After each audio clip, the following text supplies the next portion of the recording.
Адам опять живет в Эдеме, а Ева сделалась ребром. Мечты сбываются внезапно, Газпром.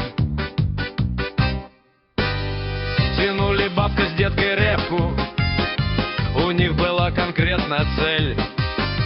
Алеша стал тянуть их внучку в постель.